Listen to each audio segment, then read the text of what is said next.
Hi, and welcome to another episode of Bedtime Stories with CoreyD. Today we are going to read No Excuses, How What You Say Can Get in Your Way by Dr. Wayne W. Dyer. Ever since I was born, I have loved sea turtles. I drove my family crazy. Everyone wondered why I loved sea turtles so much when I lived on a farm. They asked, why not cows? Why not pigs? Why not chickens? All these animals are great, but it was sea turtles that I loved, and I was determined to see a real live one. Here I am on my first trip to the aquarium. Boy, did I learn a lot that day. Not only did I see my first live sea turtle, but I found out that they are an endangered species. They need our help if they are going to survive. I decided right then and there to devote my life to sea turtles. And I met the perfect person to help me, Dr. Tortuga.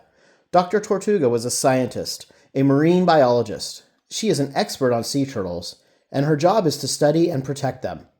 I wanted to be just like her. I started visiting her whenever I could. I was very excited. I told everyone that I was going to be a marine biologist and save the sea turtles. My teacher said, "Wow, you have to be pretty smart to do that. Science doesn't really seem like your best subject." The lady at the shoe store said, "That will take a long time. Are you sure you want to study that much?" Mom told me, we might not have the money to send you to college. If this is something you want, you may need to do it on your own. Grandpa said, "We are a family of farmers, and that is what we have always been. Your dad sure would be disappointed." Soon I started thinking that becoming a marine biologist wasn't such a good idea. I sat down and made a list. The list read, reasons not to become a marine biologist. I'm not smart enough. It will take a long time. It is too hard. My family will be disappointed. It will cost too much. I went to visit Dr. Tortuga at the aquarium. I told her that I wouldn't be coming by anymore. I showed her my list.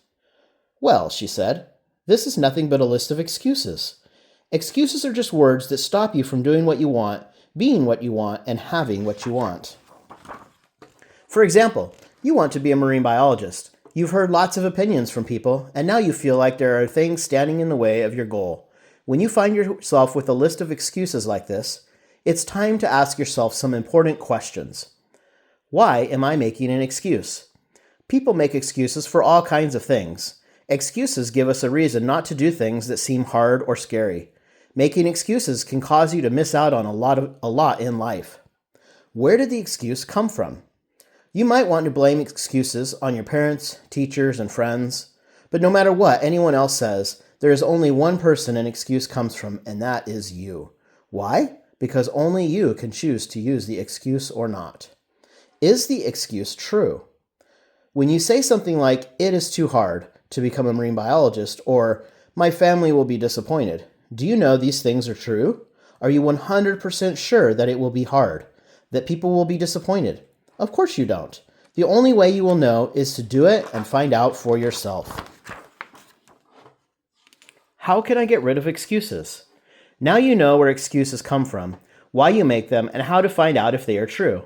This way you can spot an excuse the minute it comes up and use what you've learned to stop the excuse in its tracks. To make or not make excuses is a choice you have every day. Now here is another choice. You could throw away this list and make a promise to yourself that you will not let excuses get in your way. Without excuses, you are free to be anything you want to be. When I went to bed that night, I thought of everything Dr. Tortuga had said. As I slept, I dreamed I was swimming with a giant sea turtle. A whole school of baby turtles swam behind me, and I was surrounded by all the beautiful creatures of the sea. It was the best feeling ever. When I woke up, I knew that being a marine biologist was the one thing I wanted to do more than anything in the world, and that I would not let excuses get in the way. I got up and I made a new list. No more excuses. I am smart. It doesn't matter how long it takes. I will find a way to pay for college. I am not afraid to take a chance. I kept this list and read it every day.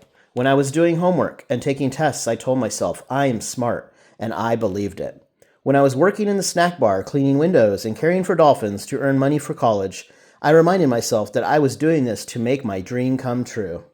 Here is a picture of me on the day I left for college. I was so proud of myself when I got on that train. Now I am grown up, and I work with sea turtles in Hawaii. I'm sure glad I did not let a bunch of excuses stand in my way. What a wonderful message in this book. What a good reminder that our words matter. They matter and they affect others, but also our own words to ourselves matter. Let's practice making lists and thinking through how we self-talk to ourselves and how we receive words from others and how we share words with others. Thank you for joining me for this bedtime story tonight. Have a good night.